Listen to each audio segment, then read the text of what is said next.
This is Vam Electric Ghost, and this episode is Peg, the Depths of Blue Pink Noise, high as F. And we wrote this song last night using our Juno GI. We had created a sound on the Juno GI about 5 years ago. We made this song called Recollection, and we created a pad using the Juno's sound creation tools, which are kind of hidden. It's kind of like the thing people don't like anymore about the Juno was the Juno GI. You had to dive into the menu to get to the sound creation, and it had like partials. It had like 4 sounds that make up a sound, and then you have the ability to apply like boss effects, and then you have ability to string those effects in a chain and create some interesting sound. And so this sound we created called Recollection was based off of a pad that was already there, but we did some heavy manipulation of the effect processing. So they had these boss effects that we ran through it, and then we created the sound.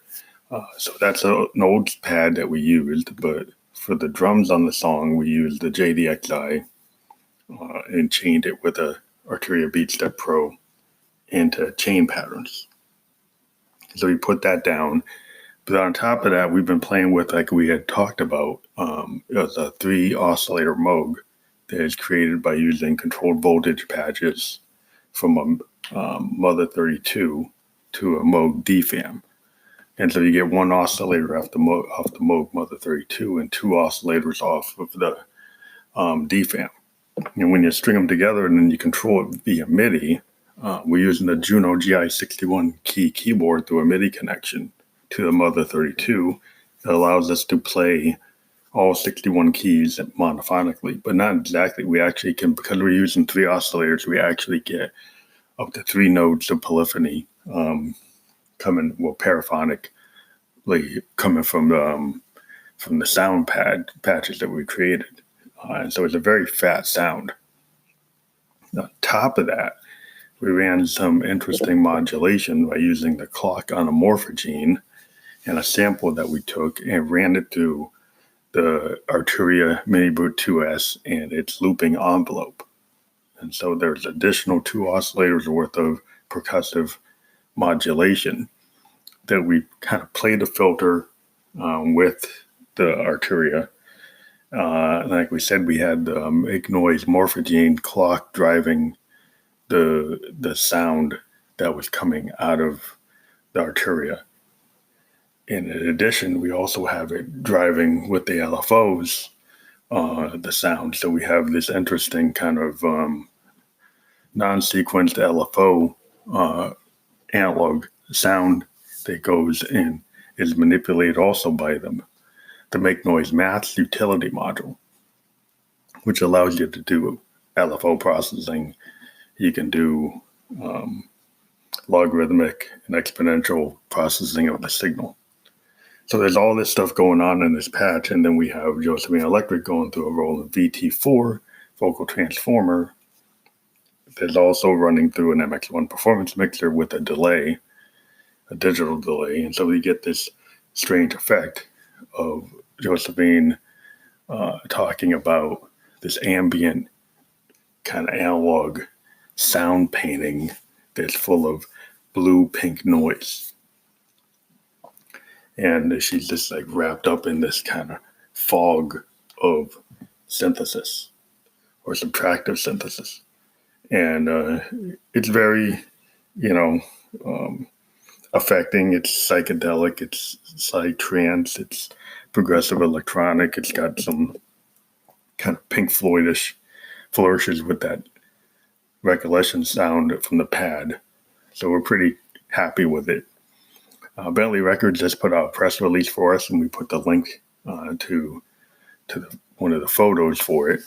And then we're also, available to do performances. You can contact us. And if you like our show where we talk to individual artists, you can send us a voice memo through Anchor FM and give us your Instagram user name so we can send you a direct message.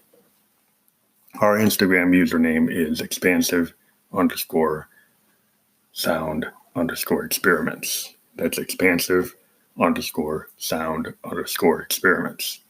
You can also contact us at Facebook on our Facebook page at Phantom Electric Ghost. So we've been looking at, I think, a bunch of synths, and we keep on coming back to the Phantom. And the Phantom, this year's Phantom, is probably the keyboard that will replace our Juno. We use our Juno polysynth for a lot of our core sounds. It's got 1,300 sounds. You got all these Jupiter and Juno patches and analog pads through PCM. You got pretty good drums on it. It's got interesting multi-tremble capability. I think it can do up to 256. So that's pretty interesting. And when we used to use the digital recorder on it, you can really layer a lot. You can have a lot of stuff going on with this machine. And so we was very happy with it. But the Phantom is kind of a dream, and it has the analog filter.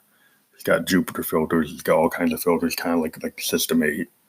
It's got the new Zen Core, where you got RD piano, full RD piano setup, the ability to emulate a lot of different things. A really advanced recording sequencer capability. You got sampling capability. Got a really nice key bed that they've updated. Tons of inputs and outputs. And it finally has a workflow that has the synth workflow as a knob per function on the machine on the panels. So you don't have to dive like in a GI. And it's got a partial kind of structure like a D50, and it has a virtual joystick kind of like a D50. And if you take all those things, it would be like the center hub of recording and performance. And as a keyboardist, we're looking for a solution that allows us to record. We look at the high fours, we look at MPCs, look at all kinds of recording devices. But since we're keyboardists, this machine really appeals to us. It's rather expensive, but we've got a lot of modular gear, and we're kind of making sure we get a matriarch. And then the other thing, we just saw the demo of the Super 6, which is a really awesome power.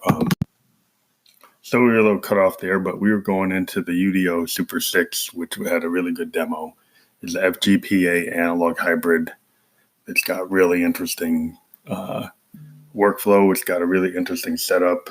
It's got a really, really, but what we like about it is it has the form and function of like a Jupiter 8 or a Juno 106 or a Juno 60, which means it's got very simple workflow, very easy to create a sound. It's not overly complicated like some synths. It seems to be like very hands-on, kind of mini mode, like Roland Jupiter 8, like, so you could just run left to right and you can build pads, and it's got a really nice chassis. So I think as a performance synth, it kind of will give the new Jupiter X a run for the money. We haven't seen what the price point on this thing's going to be, and it's not really coming out till 2020. But even the Jupiter X isn't coming out till 2020. So I'd like to see this UDO Super 6 against a Jupiter. The one thing about this machine is, does it have the ability to do nice piano? I haven't heard that. I've heard a lot of synth pads on it. As a keyboard player, I'm always looking for a good piano, and that kind of makes you look at the actual sequential circuits. If you get to the Prophet X and XL, it's got really nice pianos in it. But then you look at the Roland RD2000, and now the Phantom has really good pianos in it as well. But if the UDO Super 6 had it, and it does have a sequencer, it's got effects, it's got all kinds of cool stuff. So it would be something that we'd be very interested in. So we got to see how far they go with it and what the price point is. If it's like an under $2,000 synth, it would be a good option against the Phantom, because we got the Zoom, our recorder, we got all these sequencers. We don't need to do a workstation initially. But we'll look at it. We're very happy about all the synth choices that are out there today, and we'll talk to you later.